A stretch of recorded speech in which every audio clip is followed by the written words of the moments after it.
Mukjizat Nabi dan Rasul bagian pertama. Perahu Nabi Nuh. Hai teman-teman, aku adalah perahu Nabi Nuh. Aku perahu yang telah menyelamatkan Nabi Nuh dan pengikutnya. Aku ingin bercerita kepada kalian tentang peristiwa istimewa yang aku alami bersama Tuanku Nabi Nuh alaihissalam. Yuk kita simak ceritanya. Nabi Nuh adalah putra dari Lamik bin Matta Salih bin Idris. Setelah Nabi Idris meninggal, kaumnya kembali menyembah patung. Selain itu, mereka juga terkenal zalim dan bertindak sewenang-wenang. Kekayaan dan kejayaan membuat mereka menjadi sombong. Karena itu, Allah mengutus Tuanku Nabi Nuh untuk menyeru mereka ke jalan yang lurus. Setiap hari, Nabi Nuh berdakwah, menyampaikan ajaran-ajaran Allah. Sayangnya, kaum Nabi Nuh tidak menghiraukan seruannya. Bahkan mereka mencemooh dan menghina Nabi Nuh. Tahun berganti tahun, kaum Nabi Nuh semakin berani menentang. Kehidupan mereka semakin rusak dan tidak berakhlak. Walau sudah bertahun-tahun melaksanakan dakwah, pengikut Nabi Nuh tetap sedikit. Tuanku mengadukan kesedihannya kepada Allah. Tuhanku memohon agar kaumnya diberi pelajaran yang bisa menyadarkan mereka bahwa hanya Allah yang Maha Kuasa. Tak lama, Allah mengabulkan doa Nabi Nuh. Sebelum azab diturunkan, terlebih dahulu Allah memerintahkan Nabi Nuh untuk membuat sebuah kapal. Ya, kapal itu adalah aku. Aku terbuat dari kayu-kayu yang kukuh dan kuat. Aku dibuat di atas bukit yang tinggi. Tentu saja, orang-orang kafir yang mengetahui rencana Tuanku menertawakannya. Hahaha, lihat, Nuh sudah kehilangan akal sehatnya. Kapal dibuat di bukit yang tinggi. Hahaha. Begitulah orang-orang kafir menertawakan Nabi Nuh dan pengikutnya. Tetapi Tuanku tidak berkecil hati. Dia dan pengikutnya terus menyelesaikan tugasnya membuat kapal. Ketika aku sudah selesai dibuat, Tuanku menyeru semua pengikutnya untuk naik dengan menyebut nama Allah. Hanya Allah yang akan menyelamatkan Tuanku dan pengikutnya. Setelah semua naik, tiba-tiba turun hujan dengan sangat deras. Air datang dari segala penjuru bumi. Tak lama, muncullah air bah yang sangat dahsyat. Aku berlayar ke tengah lautan, sementara orang-orang kafir tenggelam karena kesombongannya. Ketika kami sedang berlayar, tiba-tiba Tuanku teringat anaknya. Dia melihat anaknya terapung-apung di tengah lautan air bah. "Anakku, ayo naiklah ke atas perahu supaya kamu selamat," teriak Nabi Nuh.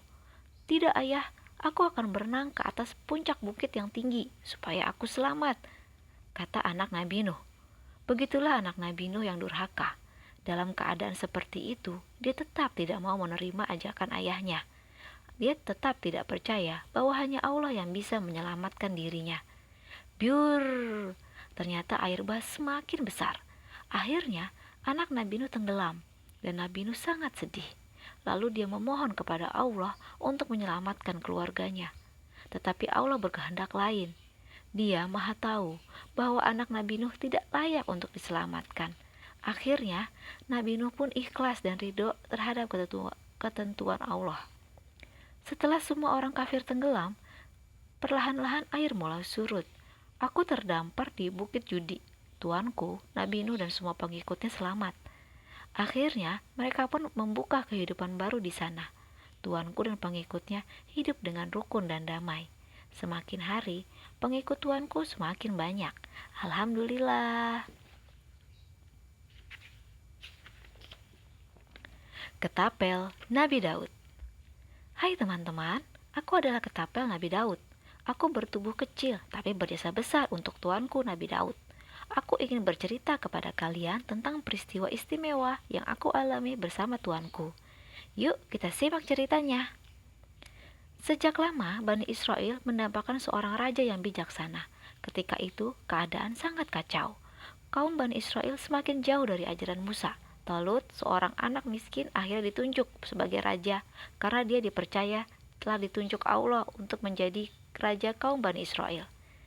Setelah menjadi raja, Talut pun mulai menyusun strategi untuk berperang melawan pasukan Jalut. Talut mengumumkan agar seluruh pemuda mau mendaftar untuk menjadi tentara. Di Bethlehem, sebuah kota kecil yang tenang, hiduplah seorang bapak bernama Yisyah. Yisyah mempunyai 13 anak. Salah satu anaknya bernama Daud. Sejak kecil, aku selalu bersama tuanku Daud. Tuanku memang suka memainkan aku. Suatu hari, tuanku dipanggil ayahnya. Dia menghadap ayahnya sambil membawaku. Daud anakku, kehidupan berperang sudah memanggil. Siapkan dirimu bersama dengan kedua adikmu.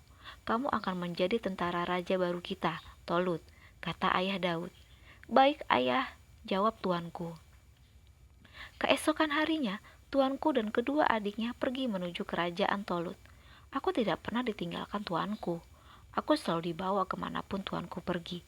Kemudian, seluruh pemuda yang mendaftar dikumpulkan dan dididik menjadi tentara. Mereka diberi penjelasan tentang strategi dan taktik berperang.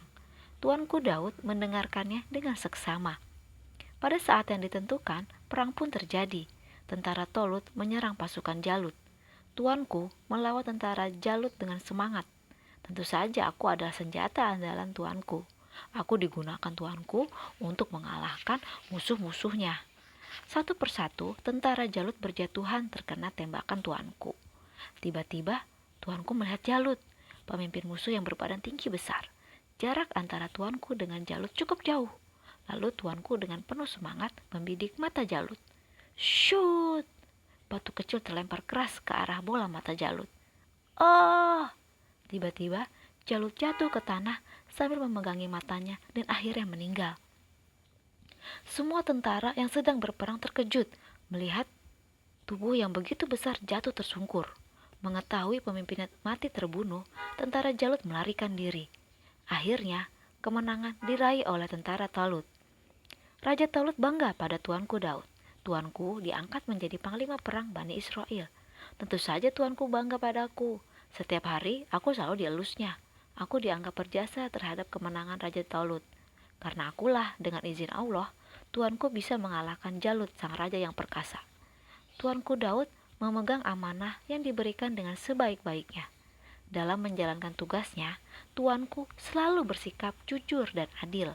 Semua rakyat mencintai tuanku Daud alaihissalam atas keselamatan.